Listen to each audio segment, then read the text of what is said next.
Now, that is going to be in thousands per microliter. So the white blood cell count is from 4,000 to 10,400. Now, most people run about 4,000 to 8,000. If you get much over 8,000, there's probably some infection. If you're right at 10,000, I can almost promise you something's going on. It might just be a viral infection, but it really should be kind of lower. Now, these are on Gaussian curves. So you're going to have some people that run a high white count, 2 or 3%, or you're going to have some that run lower than 4.0, but you just have to take it in consideration what their presentation is, and have they had this before, and try to look at their previous and also their differential. Okay. Next is percent neutrophils. So you got, it's the old way was pathologists counted the different cells, how many neutrophils per high power field in percentages, how many lymphocytes, how many monocytes, how many eosinophils, how many basophils. Now the computer does all this for us. So it gives you the percent of the total white blood cell count that's each of these types of white cells. And it also gives you the total or absolute number. So to get the absolute number, they just take the white blood cell count and multiply that by the percentage. Okay, so on this particular lab I'm looking at, the white count is 5,500. The neutrophil percentage is 60%, so you multiply 0.6 by 5.5, and therefore you get the absolute neutrophil count is 3,300, which is normal. When the neutrophil count is up, like let's say it's 80%, it should be from, well, let's say it's 90%. It should be from 37% to 80%. If it's 90%, that's called a left shift, because they used to write it out as the number of neutrophils, number of lymphocytes, number of monocytes, number of eosinophils. So left shift just means more and more neutrophils. Okay, lymphocytes. Now, neutrophils fight bacteria. Lymphocytes fight viruses. So if you have a viral illness, generally your lymphocyte count will be up.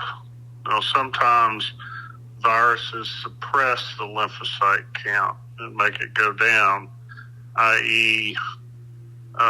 AIDS, HIV will make the lymphocytes go down. So on this lab, lymphocytes are normal from 10% to 50%. So again, you have the lymphocytes and the absolute lymphocytes. So the lymphocyte percent will be percentage, the absolute number will be thousands per microliter. Then monocytes. So monocytes, like mononucleosis, will make your monocytes go up. They also fight viral infections. They are normal from 0 to 12. Eosinophils.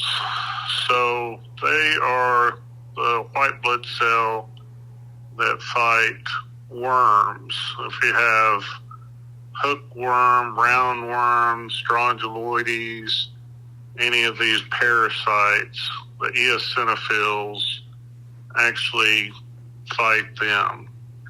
Also, eosinophils tend to go up in allergic reactions. So let's say you have a drug you're taking that you have an allergy to it, then the eosinophil count will go up. If you have environmental allergies, your eosinophil count will go up. So, in general, the eosinophil percentage is 0 to 7%. The absolute eosinophil count should be less than 500. So if you multiply the 0.5 by the white blood cell count, or 0.005 by the white blood cell count, you would get the absolute eosinophil count. And it should be less than 500. And then basophils are generally involved in inflammatory reaction too, like mast cell degranulation, so it would make a high basophil. So when all of your white counts between 4 and 10,000 and your differential is normal, that is the percentages of neutrophils, lymphocytes, monocytes, eosinophils, and that's a normal CBC with differential. So if all that's normal, most of the time that will rule out leukemias, lymphomas, multiple myeloma. So there's some other things that are included in the CBC. The red blood cell count is actually the red blood cell count in millions. So it's this particular one goes from 3.96 to 5.2. So that's millions per microliter. If the red blood cell count is low, there's a problem, probably anemia. You can have red blood cells that are shredded in circulation, so that would be a hemolytic anemia. Most anemias are actually iron deficiency anemia, and other causes for anemia would be vitamin B12 deficiency and folic acid deficiency, and we'll get to that later. Then hemoglobin. So hemoglobin is a red pigment which is in red blood cells, and you can measure the concentration of that pigment in grams per deciliter. It should be from 12 to 16. If your hemoglobin is low, then you're probably anemic. If your hemoglobin is high, then you probably have too many red blood cells. We commonly see that in smokers and people who take testosterone supplementation, which stimulates the bone marrow to make excessive red blood cells. So if the hemoglobin is high like that and your hematocrit or percent blood count is high, that can affect circulation.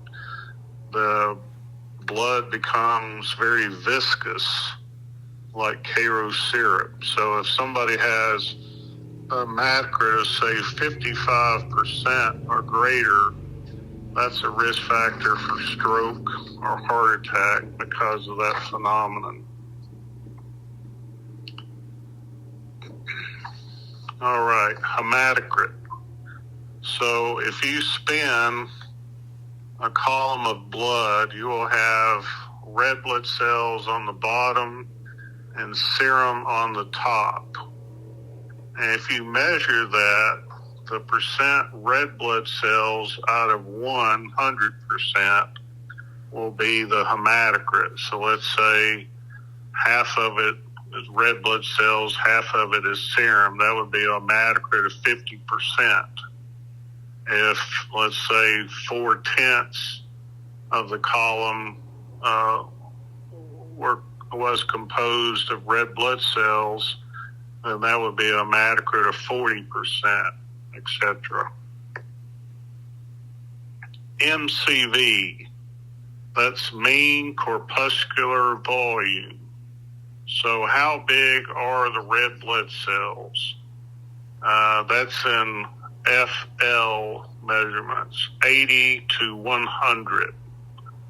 So they ought to be between 80 to 100 in size. If you're below 80%, you're probably dealing with iron deficiency anemia or other acute blood loss.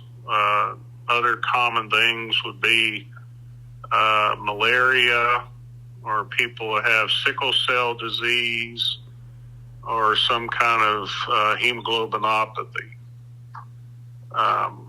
So if it's greater than 100.0 on the MCV, that's generally large cells that are hypochromic, goes along with vitamin B12 deficiency and folic acid deficiency.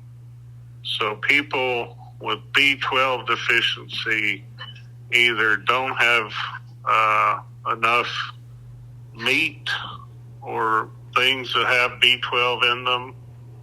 Vegans often have B12 deficiency, or people who don't have enough intrinsic factor. Intrinsic factor is a protein in the stomach that attaches to the B12 and helps it become absorbed in the gut. All right, MCH, mean corpuscular hemoglobin. So that's very similar to the hemoglobin concentration. To get this, they just multiply the hemoglobin by the MCV, and it should be from 27 to 33. It's in picograms. And then mean corpuscular hemoglobin concentration, MCHC, it should be from 32 to 36 in grams per deciliter. Similar thing. RDW, random distribution width. So it's like a band of the sizes of the red blood cells. It is from 11.6 to 14.8%. Let's say you have a reading of 16, then that would mean there's a relatively wide width of the distribution band, and that would go along with anemia. PLT, platelets, 302. On this particular lab, it should be from 142 to 424. If the platelet count is less than 140, generally something is eating up the platelets or causing them to clump. So the most common thing would be a medication that causes low platelets. Aspirin would be the most common one, but there are multiple that can cause low platelets. Certain diseases, rheumatologic diseases, could cause clotting or low platelets. Like people who have sepsis can get disseminated intravascular coagulation, and that can eat up all their platelets. Your liver or your spleen can use up your platelets. like if you have lymphoma or multiple myeloma, anything that affects your liver or your spleen. So if your platelets are too high, that's generally due to inflammation. Infections and inflammation can make a high platelet count, 400,000 or 500,000. And that's also a worry. Something bad is going on. Inflammatory things like rheumatoid arthritis can cause it also. And then mean platelet volume, that's not really that important.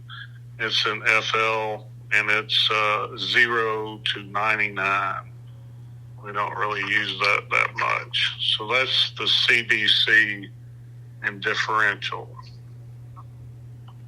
Okay. Yeah, like a million, but no, I don't have any questions. Let's just move on to CMP now.